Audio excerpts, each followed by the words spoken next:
Hello guys, welcome to DSAB।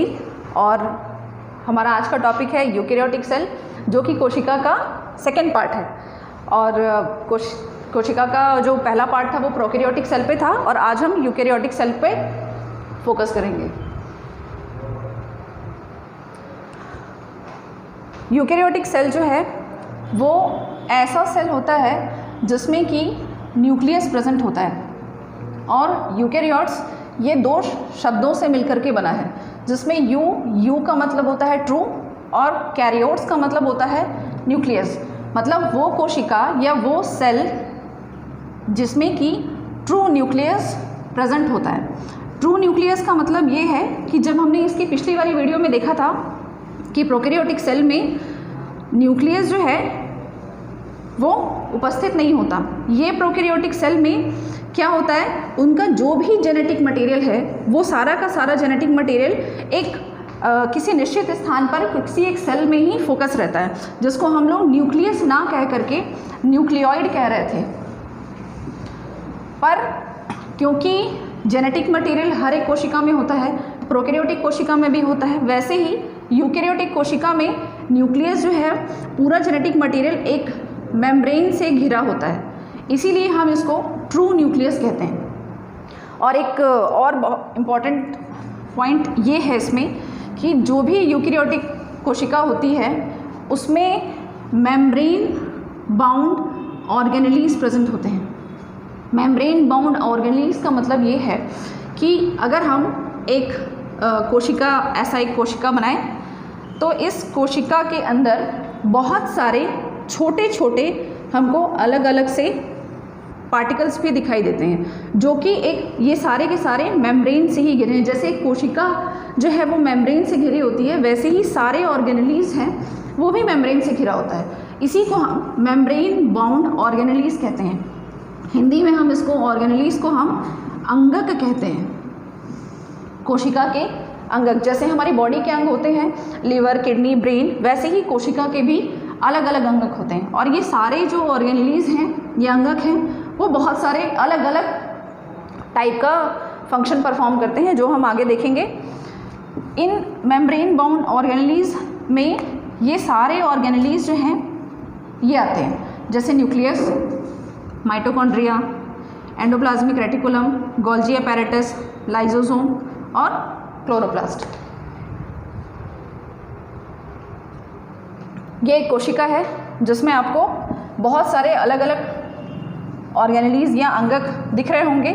और ये जो हाइलाइटेड पॉइंट्स दिख रहे हैं, ये हाइलाइटेड पॉइंट्स में आपको इनके फंक्शंस लिखे हुए हैं, जिनको हम किसी एक वर्ड में क्या कहते हैं। और इन्हीं से रिलेटेड ये जो एक एक वर्ड दिख रहा है, ये हम लास्ट में एक बार और देखेंगे। इन्हीं वर्ड्स पर बेस्ड ही क्वेश्चन आते हैं कि प्रोटीन फैक्ट्री किसे कहते हैं, रेस्पिरेशन सेंटर किसे कहते हैं। तो चलिए हम आगे देखते हैं कि कौन कौन से अंगक हैं। जैसे first, plasma membrane. Plasma membrane हर एक कोशिका का पार्ट होता है, हर एक, चाहे वो प्रोकैरियोटिक हो या यूकेरियोटिक हो, सभी सेल में प्लाज्मा मेम्ब्रेन प्रेजेंट होता है। प्लाज्मा मेम्ब्रेन के बहुत सारे मॉडल दिए गए थे कि वो होता कैसा है। तो उनमें से सबसे ज़्यादा एक्सेप्टेड या हम कह सकते हैं सबसे ज़्यादा पॉपुलर जो मॉडल है उसको हम कहते हैं फ्लूइड मोज़ेक मॉडल। और ये फ्लूइड मोज़ेक मॉडल को 1967 में सेंगर और निकोलसन ने दिया था। ये फाइनल था, मतलब सभी कोशिकाओं का जो प्लाज्मा मेम्ब्रेन है, या जिसे हम लोग झिल्ली कहते हैं, प्लाज्मा झिल्ली कहते हैं, ये इन्हीं दोनों ने इसी मॉडल के अंतर्गत दिया था कि हाँ, ये प्लाज्मा मेम्ब्रेन जो है वो ऐसा होता है। इस मॉडल के अकॉर्डिंग प्लाज्मा मेम्ब्रेन जो है वो एक लिपिड की 2 लेयर से बनी होती है। ये आपको दिख रहा होगा स्ट्रक्चर में कि यहाँ पे लिपिड की 2 लेयर है, एक लेयर ये, एक लेयर ये। इसको हम कहते हैं लिपिड की by layer, 2 layer, lipid by layer की बनी होती है ये। और ये जो लिपिड है ये फॉस्फोलिपिड कहलाता है। फॉस्फोलिपिड को हम हिंदी में भी फॉस्फोलिपिड ही कहते हैं। मतलब प्लाज्मा मेम्ब्रेन जो है वो वसा की मॉलिक्यूल से बना होता है। और ये वसा का जो मॉलिक्यूल है या जो लेयर है वो दोहरी परत होती है, जो कि वसा का नाम है फॉस्फोलिपिड। आपको ये जो अलग से जो स्ट्रक्चर दिखाई दे रहा है ये होता है प्रोटीन, ये है प्रोटीन। प्लाज्मा मेम्ब्रेन में सिर्फ वसा नहीं, प्रोटीन भी प्रेजेंट होता है, पर प्रोटीन का अमाउंट इतना कम होता है कि हम ये नहीं कहते कि प्लाज्मा मेम्ब्रेन जो है वो प्रोटीन का बना है। प्लाज्मा मेम्ब्रेन फॉस्फोलिपिड का बना होता है। हाँ, प्रोटीन भी प्रेजेंट होते हैं और इनका एक अपना स्पेसिफिक या एक विशेष कार्य होता है। प्लाज्मा मेम्ब्रेन का एक स्पेशल फीचर जो सेल में प्रेजेंट है उसको हम कहते हैं कि उसकी परमिएबिलिटी कैसी होती है। परमिएबिलिटी का मतलब होता है पारगम्यता। पारगम्यता का मतलब होता है कि किसी मेम्ब्रेन से आर पार चीज़ें किस प्रकार से जा रही हैं। पारगम्यता, प्लाज्मा मेम्ब्रेन की जो पारगम्यता या परमिएबिलिटी है वो सेलेक्टिव परमिएबल होता है। सेलेक्टिव परमिएबल का मतलब है कि किसी भी प्लाज्मा मेम्ब्रेन में अगर हम ये बोलें कि यहाँ पे बहुत सारे मॉलिक्यूल हैं, जैसे ए है, बी है, सी है, डी है, ये अलग अलग प्रकार के मॉलिक्यूल या अणु हैं, तो सेलेक्टिव परमिएबल मतलब जब प्लाज्मा मेम्ब्रेन के अंदर से इसके इस पार से इस पार यदि मॉलिक्यूल या अणु ए को ही जाना हो तो वो सिर्फ ए को ही वहाँ से परमिशन देगा, सेलेक्ट करेगा कि हाँ भाई ए ही यहाँ पर आए, तब उस केस में हम कहते हैं कि ये सेलेक्टिव परमिएबल है। अगर सारे मॉलिक्यूल एक साथ ही पार हो सकते हैं तो वो परमिएबिलिटी है कि हाँ ये परमिएबल है, पारगम्य है, ये चीज़ों को अपने अंदर से जाने देता है। पर क्योंकि ये सेलेक्टिव परमिएबल है तो वो एक पर्टिकुलर टाइम पे कि जब एक सेल को ग्लूकोज की ज़रूरत है तो सिर्फ ग्लूकोज आएगा, उसके साथ कुछ और नहीं आएगा। जब एक सेल को पानी की ज़रूरत है तो पानी ही अंदर आएगा। मतलब एक सेल जो है वो सेलेक्ट करता है मॉलिक्यूल को कि किसको अंदर आने देना है और किसको बाहर जाने देना है। तो इस फीचर या इसको हम कहते हैं सेलेक्टिव परमिएबल। इसी से क्वेश्चन आते हैं कि प्लाज्मा मेम्ब्रेन का फीचर जो है वो कैसा होता है। सेलेक्टिव परमिएबल होता है। परमिएबिलिटी जो है वो अलग अलग टाइप की होती है। एक परमिएबिलिटी है सेलेक्टिव परमिएबल, और इसको हम कभी और डिस्कस करेंगे जब हम अगर आपको प्लाज्मा मेम्ब्रेन के बारे में डिटेल में जानना हो तो प्लीज़ कमेंट करके बताइएगा।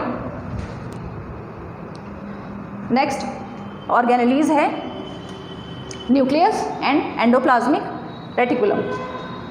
न्यूक्लियस जो है ये एक स्ट्रक्चर देख रहे हैं हम, ये जो एक छोटा सा पार्ट दिखाई दे रहा है ये न्यूक्लियस है, और इस न्यूक्लियस को हम कहते हैं इसी के आधार पर, इस न्यूक्लियस के प्रेजेंस के आधार पर ही सेल को हम दो क्लासेस में डिवाइड किए हैं, जैसा कि हमने इसके पहले वाले वीडियो में भी देखा था। तो इस न्यूक्लियस में ये दिख रहा है आपको, ये न्यूक्लियस है। ये न्यूक्लियस पूरे सेल का, किसी भी सेल का लगभग 10% हिस्सा बनाता है। मतलब ये सभी ऑर्गेनेलीज में से, सभी अंगक में से सबसे बड़ा होता है, सबसे बड़ा अंगक होता है ये। और न्यूक्लियस की खोज रॉबर्ट ब्राउन ने की थी। इस न्यूक्लियस के अंदर एक छोटा सा और पार्ट हम देखना है जिसको हम कहते हैं न्यूक्लियोलस, ये जिसको हम न्यूक्लियोलस कहते हैं। ये जो न्यूक्लियोलस है, हर एक पार्ट इसमें हम अगर देखें तो ये है न्यूक्लियस, और इस न्यूक्लियस के अंदर बहुत सारा ये आपको थ्रेड लाइक धागे जैसी संरचना दिखाई दे रही होगी। उसके अंदर भी आपको एक छोटा सा पार्ट ये दिखाई दे रहा है जिसको न्यूक्लियोलस कहते हैं। तो अगर हम न्यूक्लियस के बारे में देखें तो न्यूक्लियस भी दो परतों जैसी संरचना है। उस डायग्राम में अगर आपको क्लियर नहीं दिख रहा है तो ये ऐसा होता है, ये न्यूक्लियस जो है ये ऐसा दिखाई देता है, ये दोहरी परत की संरचना है। इस न्यूक्लियस के अंदर, इसे मैंने कंप्लीट नहीं किया, ये न्यूक्लियस के अंदर जेनेटिक मटेरियल या जिसे हम आनुवांशिक पदार्थ कहते हैं, ये आनुवांशिक पदार्थ ऐसे ही बिखरे होते हैं, और इस आनुवांशिक पदार्थ को हम क्रोमेटीन कहते हैं। जब ये चीज़ बिखरा होता है, क्रोमेटीन के बारे में हम डिटेल में एक अलग से वीडियो बनाएंगे क्योंकि ये बहुत ही लंबा वीडियो होता है, तो इसे हम क्रोमेटीन या आनुवांशिक पदार्थ कहते हैं। इसी न्यूक्लियस के अंदर जो द्रव्य भरा होता है, इस द्रव्य को हम कहते हैं न्यूक्लियोप्लाज्म। न्यूक्लियोप्लाज्म। इस न्यूक्लियोप्लाज्म में को हम कैरियोप्लाज्म भी कहते हैं, जिसमें बहुत सारे अलग अलग प्रकार के सॉल्ट, एंजाइम्स और भी बहुत सारे प्रोटीन वगैरह प्रेजेंट होते हैं। न्यूक्लियोप्लाज्म के और क्रोमेटिन के साथ साथ एक और छोटा सा ऐसा स्ट्रक्चर हो रहा है जो कि हमको यहाँ ऐसा दिखाई दे रहा है, जिसे हम कि न्यूक्लियोलस कहते हैं। और ये जो न्यूक्लियोलस है ये सेल का वो हिस्सा होता है जहाँ पर राइबोसोमल आरएनए का निर्माण होता है। जैसा कि हम ये देख ही चुके हैं कि क्योंकि न्यूक्लियस सबसे अहम भूमिका निभाता है, और वो अहम भूमिका इसलिए निभाता है क्योंकि सेल में क्रोमेटिन या आनुवांशिक पदार्थ प्रेजेंट होता है। इसीलिए हम केंद्रक को कहते हैं कि ये पूरे सेल का ब्लूप्रिंट रूम कहलाता है, जहाँ पे सारे इन्फॉर्मेशन किसी एक ही पर्टिकुलर जगह पर, किसी एक ही जगह या ऑर्गेनेलीज पर रखे जाते हैं। क्योंकि पूरे बॉडी का, पूरे सेल का इन्फॉर्मेशन डीएनए के पास ही है, इसलिए हम इसे ब्लूप्रिंट रूम कहते हैं। अलग से कभी कभी क्वेश्चन आता है कि ब्लूप्रिंट रूम सेल का किसे कहा जाता है, तो ये ब्लूप्रिंट रूम कहलाता है। न्यूक्लियस के बाद देखते हैं हम एंडोप्लाज्मिक रेटिकुलम। एंडोप्लाज्मिक रेटिकुलम का जो नाम था वो पॉटर ने दिया था 1953 में। जैसा ये हम डायग्राम में देख सकते हैं कि एंडोप्लाज्मिक रेटिकुलम जो है ये मेम्ब्रेन न्यूक्लियस का, केंद्रक का ही एक्सटेंडेड फॉर्म होता है। एक्सटेंडेड का मतलब न्यूक्लियस से ही बना होता है। अगर मैं ये न्यूक्लियस का डायग्राम बनाऊं तो ये न्यूक्लियस का जो आउटर मेम्ब्रेन है, बाहरी जो परत है, उसी से ऐसे निकला हुआ एक छोटे छोटे फ्लैट चपटे चपटी ऐसी संरचना होती है, जिसे हम कहते हैं एंडोप्लाज्मिक रेटिकुलम। इसको हम हिंदी में कहते हैं अंतःप्रद्रव्यी जालिका। जालिका मतलब पूरे सेल में जाल जैसी संरचना बनी हुई है, और क्योंकि इसके अंदर भी लिक्विड भरा रहता है तो इसे हम हिंदी में अंतःप्रद्रव्यी जालिका कहते हैं। और ये न्यूक्लियस का ही एक एक्सटेंडेड फॉर्म है, मतलब न्यूक्लियस से ही ये आगे बढ़ता हुआ दिखाई देता है। जो भी चीज़ न्यूक्लियस में बनी है वो इसी एंडोप्लाज्मिक रेटिकुलम से बाहर की ओर जाते हैं, जिसको हम देखेंगे अभी। एंडोप्लाज्मिक रेटिकुलम जो है वो प्रोकैरियोटिक सेल में नहीं पाया जाता। ये एक इम्पॉर्टेंट पॉइंट है कि क्या एंडोप्लाज्मिक रेटिकुलम प्रोकैरियोट्स में होता है? नहीं, एंडोप्लाज्मिक रेटिकुलम न्यूक्लियस के समान ही प्रोकैरियोटिक कोशिका में प्रोकैरियोटिक कोशिका में नहीं पाया जाता। एंडोप्लाज्मिक रेटिकुलम जो है वो दो प्रकार का होता है। एक को हम कहते हैं SER, या इसे हम कहते हैं स्मूथ एंडोप्लाज्मिक रेटिकुलम, और दूसरा होता है रफ एंडोप्लाज्मिक रेटिकुलम। स्मूथ मतलब चिकना, रफ मतलब खुरदुरा। स्मूथ एंडोप्लाज्मिक रेटिकुलम जो है वो बिल्कुल ऐसा चिकना होता है, उसकी सतह, उसके मेम्ब्रेन पर किसी भी प्रकार के कोई कण नहीं पाए जाते, इसलिए इसका नाम ही स्मूथ है। जबकि हम रफ ER के बारे में अगर देखें तो रफ ER जो है इसकी सतह पर ऐसे छोटे छोटे कण दिखाई देते हैं, और ये कण जो है ये और कुछ नहीं, राइबोसोम के ही पार्टिकल होते हैं। ये राइबोसोम ही है, और ये राइबोसोम की उपस्थिति इस एंडोप्लाज्मिक रेटिकुलम को खुरदुरा बना देती है। जाहिर सी बात है, ऐसा कोई छोटा छोटा पार्टिकल्स अगर किसी की सतह पे होगा तो वो रफ हो जाएगा। इसीलिए इसको हम इसकी उपस्थिति और अनुपस्थिति के आधार पर ही एंडोप्लाज्मिक रेटिकुलम को दो प्रकार में डिवाइड किया गया है। पर दो प्रकार हैं जरूर उसके, और दोनों के ही कार्य जो हैं वो बिल्कुल अलग अलग होते हैं। स्मूथ एंडोप्लाज्मिक रेटिकुलम में लिपिड जो है वो बनता है, मतलब वसा का निर्माण होता है। और ये देखा गया है कि स्मूथ एंडोप्लाज्मिक रेटिकुलम जो है वो वेस्ट मटेरियल, जो विषाक्त पदार्थ जिसे हम कहते हैं, उन सब को कोशिका से बाहर ले जाने का कार्य करता है। जबकि रफ ER जिसमें कि राइबोसोम उपस्थित थे, उसमें प्रोटीन निर्माण का कार्य होता है। प्रोटीन निर्माण का कार्य पूरे सेल में, पूरी कोशिका में दो जगह होता है, एक तो राइबोसोम पर, दूसरा रफ ER पर। ये दो मेन पॉइंट है कि प्रोटीन का सिंथेसिस किसी कोशिका में कहाँ कहाँ होता है। तो प्रोटीन का सिंथेसिस जो है वो रफ ER पे भी होता है और राइबोसोम में अलग से होता है।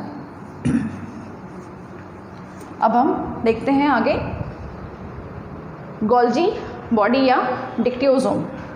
गोल्जी बॉडी जो है, जिसे हम गोल्जी काय कहते हैं, गोल्जी काय की डिस्कवरी जो है वो कैमिलो गोल्जी ने की थी, और इन्हीं के नाम पर क्योंकि इनकी डिस्कवरी ही इनके द्वारा हुई थी, इन्हीं के नाम पे इनका इस ऑर्गेनेली का नाम रखा गया है। ये जो डिक्टियोसोम है ये भी गोल्जी बॉडी ही है, पर जो प्लांट सेल होता है उस प्लांट सेल में गोल्जी बॉडी को हम गोल्जी बॉडी ना कहकर डिक्टियोसोम कहते हैं। मतलब डिक्टियोसोम जो है वो पादप कोशिका या प्लांट सेल में प्रेजेंट होता है, ना कि एनिमल या जंतु कोशिका में।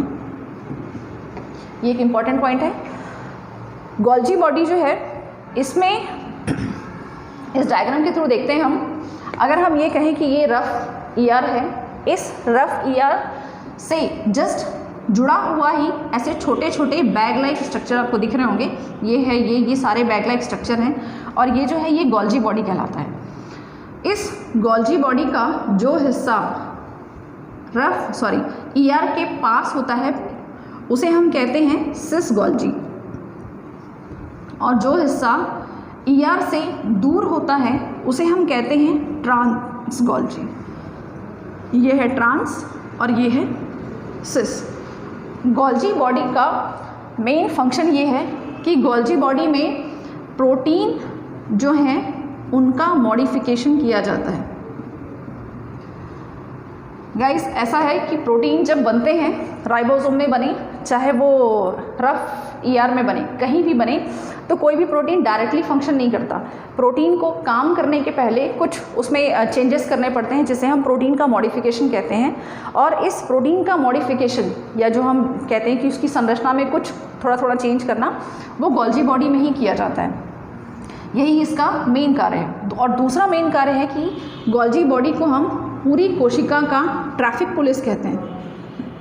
ये ट्रैफिक पुलिस इसलिए कहलाता है क्योंकि जो भी चीज़ न्यूक्लियस के अंदर बनी है या फिर रफ ईआर में बन रहा है, सपोज़ क्योंकि हम रफ ईआर को हम देख ही चुके हैं कि रफ ईआर में प्रोटीन का निर्माण होता है, और बहुत सारे प्रोटीन ऐसे होते हैं जो कि अलग अलग जगह पे जाते हैं। तो इस रफ ईआर से बना हुआ प्रोटीन इसी गोल्जी बॉडी की सहायता से अलग अलग जगह पे जाता है। मतलब ये पदार्थों का आवागमन या हम कहते हैं ट्रांसपोर्ट कराता है। तो अगर हम देखें कि यहाँ से बना हुआ सामान जो है वो गोल्जी बॉडी में आया, और इस गोल्जी बॉडी से ऐसे निकलता हुआ या तो कोशिका के बाहर चला जाता है, अगर कोई विषैला पदार्थ बन रहा है तो कोशिका के बाहर फेंक दिया जाएगा, और भी बहुत सारे मटेरियल होते हैं जो कि सेल के बाहर सिक्रीट किए जाते हैं, और कुछ चीज़ों को वो दूसरे अंगक में पहुंचाता है, जैसे माइटोकॉन्ड्रिया में लेके जाएगा, कहीं और लेके जाएगा, वैसे ही ये सेल के बाहर भी कुछ अणुओं को फेंक देता है।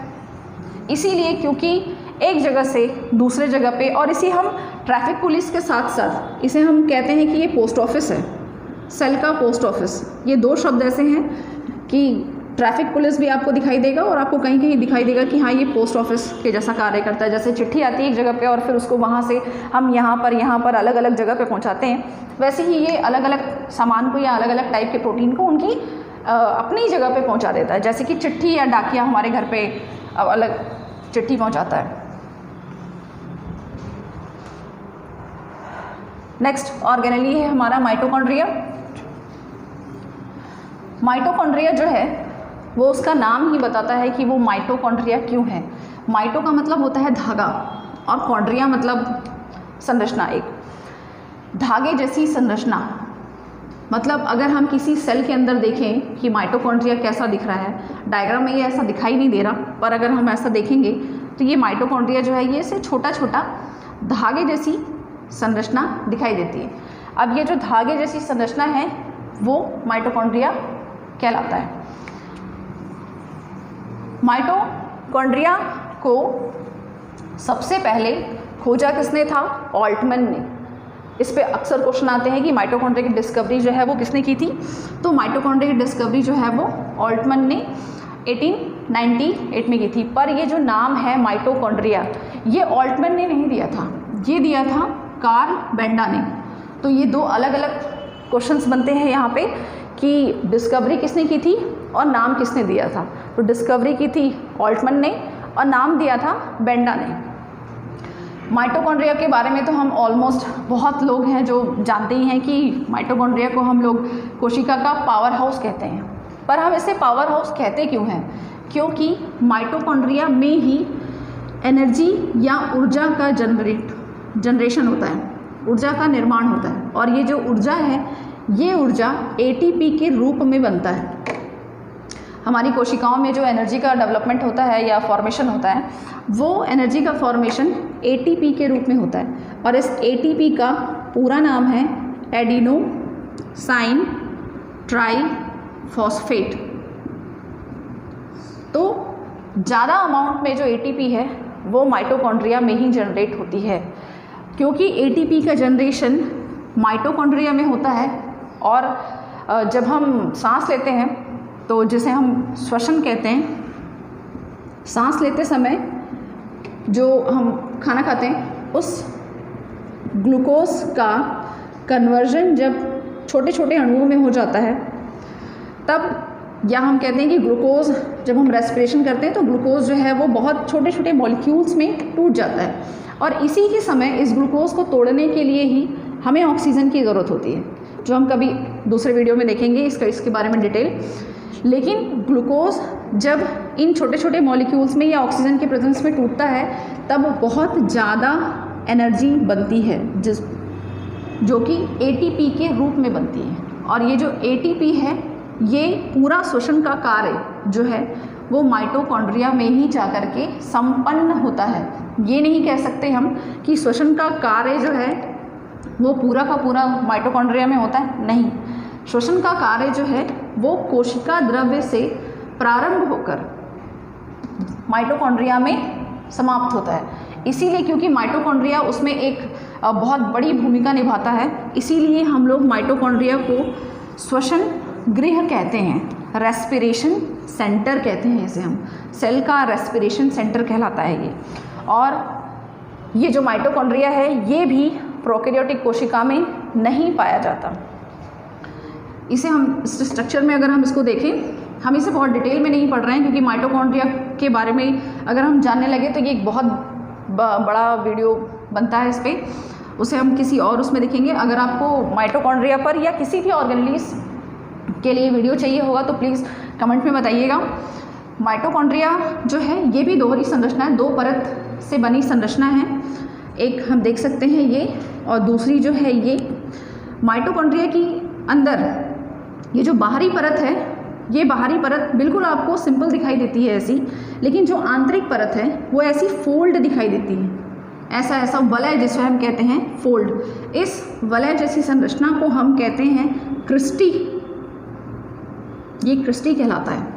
और ये जो वलय जैसी संरचना है उसके अंदर ये जो प्लाज्म जैसा द्रव जैसा भरा है, ये जो है ये कहलाता है मैट्रिक्स, ये मैट्रिक्स कहलाता है। माइटोकॉन्ड्रिया के हर एक पार्ट का अपना एक इम्पॉर्टेंट रोल है। माइटोकॉन्ड्रिया का की जो आंतरिक झिल्ली है जो कि वलय जैसी संरचना है क्रिस्टी, इसी क्रिस्टी पर जो है वो एटीपी का निर्माण होता है। और इसी क्रिस्टी पर एक चेन चलती है जिसे हम कहते हैं electron transport chain, electron transport श्रृंखला। ये इलेक्ट्रॉन ट्रांसपोर्ट चेन आंतरिक सतह पर, आंतरिक मेम्ब्रेन पर होता है।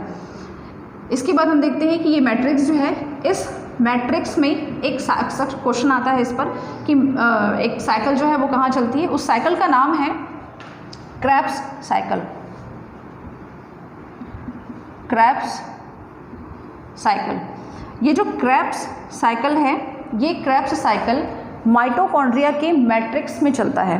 और इस क्रेब्स साइकिल को हम टीसीए साइकिल भी कहते हैं। टीसीए साइकिल का पूरा नाम है ट्राई कार्बोक्सिलिक चक्र। और टीसीए साइकिल को हम ट्राई कार्बोक्सिलिक चक्र इसलिए कहते हैं कि जब भी कोई साइकिल चलती है तो उसमें पहला, दूसरा, तीसरा ऐसे प्रोडक्ट बनते हैं, उत्पाद बनते हैं। तो टीसीए साइकिल का पहला उत्पाद जो है, फर्स्ट प्रोडक्ट जिसे हम कहते हैं, वो ट्राई कार्बोक्सिलिक एसिड ही होता है। इसीलिए इसका नाम TCA साइकिल भी है। और क्रेब्स साइकिल इसलिए कहते हैं क्योंकि इस साइकिल की डिस्कवरी ही क्रेब्स ने की थी। एक और बहुत इम्पॉर्टेंट पॉइंट, जैसे कि सेल में, एक कोशिका में हमारा DNA प्रेजेंट होता है, वैसे ही माइटोकॉन्ड्रिया के पास भी अपना खुद का DNA पाया जाता है। मतलब ये वो ऑर्गेनेली है जिसे सेल से लेना देना तो है ही, पर उसके पास अपना खुद का भी क्या कहते हैं, जेनेटिक मटेरियल है। ये जाहिर सी बात है कोशिका के जेनेटिक मटेरियल के समान नहीं होता, पर ये क्या भूमिका निभाता है, इनमें पाए जाने वाले जो भी प्रोटीन हैं वो इसी DNA से बनते हैं। तो ये हमने देखा माइटोकॉन्ड्रिया का एक छोटा सा पार्ट, कि माइटोकॉन्ड्रिया जो है वो क्या क्या रोल प्ले करता है। तो माइटोकॉन्ड्रिया जो है वो सबसे ज़्यादा इम्पॉर्टेंट रोल प्ले करता है एनर्जी के डेवलपमेंट में, जो कि रेस्पिरेशन से चलता है। नेक्स्ट ऑर्गेनेली है क्लोरोप्लास्ट। क्लोरोप्लास्ट भी माइटोकॉन्ड्रिया के समान ही एक ऑर्गेनेली है। क्लोरोप्लास्ट एनिमल सेल या जंतु कोशिका में नहीं पाया जाता, ये केवल पादप कोशिका में ही पाया जाता है। एनिमल सेल में ये होता ही नहीं है, क्योंकि एनिमल सेल में क्लोरोफिल नहीं होता। क्लोरोप्लास्ट, इसका नाम ही बता रहा है कि वो ऑर्गेनेली जिसमें कि क्लोरोफिल प्रेजेंट होते हैं। ये क्लोरोफिल की उपस्थिति के कारण ही इसे हम क्लोरोप्लास्ट कहते हैं। क्लोरोप्लास्ट की डिस्कवरी जो है वो शिम्पर ने 1883 में की थी, और ये क्योंकि क्लोरोप्लास्ट में क्लोरोफिल प्रेजेंट होता है, इसलिए ये फोटोसिंथेसिस का मेजर साइट है। मेजर क्या, यही एक साइट है जहाँ पर फोटोसिंथेसिस जो है, प्रकाश संश्लेषण की प्रक्रिया में हम सभी जानते हैं कि प्रकाश संश्लेषण की प्रक्रिया को अगर हम बोलें कि क्या है, तो कार्बन डाइऑक्साइड, पानी और क्लोरोफिल और सूर्य का प्रकाश, ये जो चार अलग अलग मॉलिक्यूल हैं, ये सब आपस में रिएक्ट करके एक ग्लूकोज का निर्माण करते हैं, और यही प्रक्रिया जो है वो प्रकाश संश्लेषण की प्रक्रिया कहलाती है। प्रकाश संश्लेषण की प्रक्रिया, इस पूरे जो आपको स्ट्रक्चर दिखाई दे रहा है वो कहाँ पाई जाती है, तो प्रकाश संश्लेषण क्लोरोप्लास्ट को अगर हम लोग देखें तो इसमें आपको दिख रहा होगा, ये ऐसे छोटे छोटे स्ट्रैक्स दिखाई दे रहे हैं, ऐसे चपटी संरचना दिखाई दे रही है। ये चपटी हुई संरचना को हम कहते हैं ग्रैनम। ये पूरा का पूरा ग्रैनम है, और अगर हम किसी एक संरचना को लें ऐसा, तो ये कहलाता है थैलेकॉइड। इसे हम थैलेकॉइड कहते हैं। ये जो थैलेकॉइड है और ये जो ग्रैनम है, यहीं पर प्रकाश संश्लेषण की प्रक्रिया होती है। पर आपको ये जो एक स्ट्रक्चर दिख रहा है आपको यहाँ पे, जैसा कि सेल के अंदर साइटोप्लाज्म होता है, वैसे ही क्लोरोप्लास्ट या हर ऑर्गेनेली में द्रव्य जो है वो पाया ही जा रहा है। तो ये जो द्रव्य है ये कहलाता है स्ट्रोमा। जैसे माइटोकॉन्ड्रिया का हमने देखा था मैट्रिक्स था, वैसे ही हम क्लोरोप्लास्ट को देखते हैं कि ये स्ट्रोमा कहलाता है। तो थैलेकॉइड ये है, और ये जो पानी जैसा या साइटोप्लाज्म जैसा एक लिक्विड है, इसे हम स्ट्रोमा कहते हैं। थैलेकॉइड और स्ट्रोमा में ही, दोनों में ही, थैलेकॉइड और स्ट्रोमा में प्रकाश संश्लेषण की प्रक्रिया जो है वो पूर्ण होती है। प्रकाश संश्लेषण की प्रक्रिया थैलेकॉइड से शुरू होकर स्ट्रोमा में ख़त्म होती है, और ये जो थैलेकॉइड और स्ट्रोमा जो दोनों मिलकर के प्रकाश संश्लेषण की प्रक्रिया पूर्ण करते हैं, उसे हम दो अलग अलग प्रकार की अभिक्रियाओं द्वारा जानते हैं। इस फोटोसिंथेसिस की जो दो प्रक्रिया है, एक को हम कहते हैं प्रकाशमय अभिक्रिया, या जैसे हम कहते हैं लाइट रिएक्शन, और दूसरी कहलाती है डार्क रिएक्शन। प्रकाशमय अभिक्रिया या लाइट रिएक्शन लाइट की उपस्थिति में होता है, और डार्क रिएक्शन जो है वो प्रकाश की अनुपस्थिति में होता है। डार्क रिएक्शन क्योंकि प्रकाश की अनुपस्थिति में है, इसका मतलब ये नहीं है कि वो अंधेरे में होता है या रात को होता है।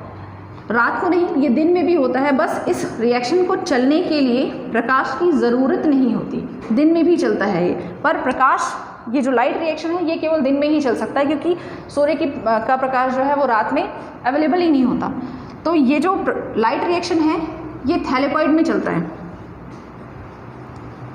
और ये जो डार्क रिएक्शन है इस डार्क स्ट्रोमा में डार्क रिएक्शन चलता है। स्ट्रोमा के अंदर जैसे मैट्रिक्स में हमने देखा था कि मैट्रिक्स में क्रैब्स साइकिल चलता है, वैसे ही स्ट्रोमा में एक साइकिल चलती है जिस साइकिल को हम कैल्विन साइकिल कहते हैं। और ये जो कैल्विन साइकिल है इसको कैल्विन और बेंसन ने दिया था, इसलिए इसका नाम जो है वो कैल्विन साइकिल है। कैल्विन साइकिल ये दोनों ही रिएक्शन मिल करके, मतलब ये कह सकते हैं हम कि क्लोरोप्लास्ट में कैल्विन साइकिल पर जाकर के हमारा प्रोडक्ट जिसे हम ग्लूकोज कह रहे थे वो बन जाता है। तो इससे रिलेटेड यही क्वेश्चन आता है ज़्यादातर कि क्लोरोप्लास्ट की खोज किसने की थी, वो क्या कहलाता है, ये जो दो अभिक्रियाएं हैं वो कहाँ कहाँ होती हैं, कैल्विन साइकिल क्या है और इससे क्या बनता है। और एक और होता है कि क्लोरोप्लास्ट को क्योंकि यहाँ खाना बनता है इसीलिए इसे हम कहते हैं किचन, सेल का kitchen, kitchen of the cell. तो हम लोग देख रहे हैं कि अलग अलग ऑर्गेनेलीज को हम क्या कहते हैं। नेक्स्ट ऑर्गेनेलीज है हमारा लाइजोसोम। लाइजोसोम जो है वो सेल का सुसाइडल बैग है, ये हम देख रहे हैं सुसाइडल बैग है। और इसकी खोज जो है वो डुवे ने 1955 में की थी। इसे सुसाइडल बैग इसलिए कहते हैं कि जितने भी वेस्ट मटेरियल हैं या किसी सेल को जब मरना हो तो वो सारे के सारे लाइजोसोम की मदद से ही स्वाहा हो जाते हैं, तो इसीलिए हम इसे सुसाइडल बैग या ऑटोफेगी कहते हैं। ऑटोफेगी का मतलब होता है खुद को खा जाना, क्योंकि सेल के अंदर है ये और जिस सेल में है ये उसको ही खा जाता है, इसलिए हम इसे ऑटोफेगी का नाम देते हैं। और इस ऑटोफेगी को हम हिंदी में कहते हैं, हिंदी में आप सुनेंगे तो आप समझ जाएंगे, स्वतः भोजिता, मतलब खुद का भक्षण। तो ये सेल के सारे जो भी टूटे फूटे अलग से जो मटेरियल है उन सब का अपने खाने के रूप में ये तोड़ देता है, कहना चाहिए कि वो उसे तोड़ देता है। हर एक पार्टिकल को तोड़ने के लिए इसे एक अलग से एनवायरनमेंट की ज़रूरत पड़ती है जो कि एसिडिक होता है। इस एसिडिक एनवायरनमेंट का पीएच लेवल जो है वो लगभग 4.5 से लेकर के 5 है। अक्सर इस पे क्वेश्चन आते हैं कि सुसाइडल बैग किसे कहा जाता है, किसने इसकी खोज की थी और इसका पीएच जो है वो कितना है। सुसाइडल बैग जो है, इस बैग में बहुत सारे हाइड्रोलिटिक एंजाइम्स की उपस्थिति देखी गई है और ये एंजाइम्स ही सारे मटेरियल को या सेल के अंदर सारी चीज़ें पाए जाने वाले सभी अंगक को छोटे छोटे पार्टिकल्स में ब्रेक कर देता है। इसीलिए इसको हम कहते हैं कि ऑटो सुसाइडल बैग है और हाइड्रोलिटिक एंजाइम है जो कि तोड़ रहा है, मॉलिक्यूल्स को तोड़ने का कार्य करता है। राइबोसोम, राइबोसोम को हमने पिछली वाली क्लास में भी देखा था कि राइबोसोम जो है वो प्रोटीन और आरएनए का मिलकर के बना होता है और प्रोटीन सिंथेसिस का काम करता है। प्रोकैरियोटिक आरएनए में राइबोसोम में हमने देखा था कि 70S राइबोसोम था और वो 2 मॉलिक्यूल से मिलकर के बना है। वैसे ही यूकैरियोटिक जो है वो 80S राइबोसोम से मिलकर के बना है।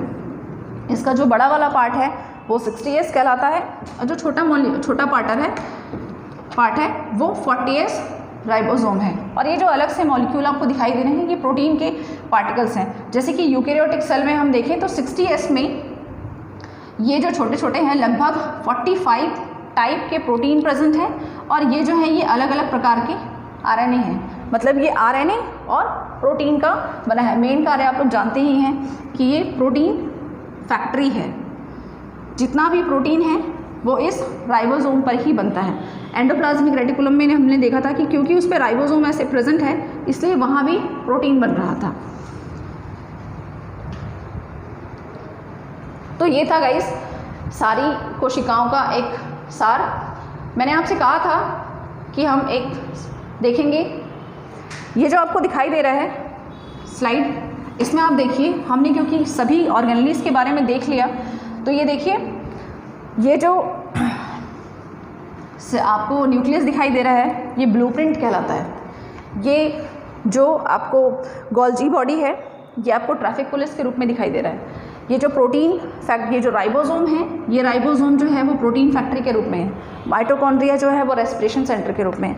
तो ये जो पहली स्लाइड थी ये जो आपको दिखाई दे रही है वो आपको अब मैं ये आशा करती हूँ आपसे कि आपको ये सारी चीज़ें समझ में आ गई होंगी। फिर भी अगर आपको कोई डाउट होता है तो आप प्लीज़ मुझे वीडियो में कमेंट करके बताइएगा। Thank you.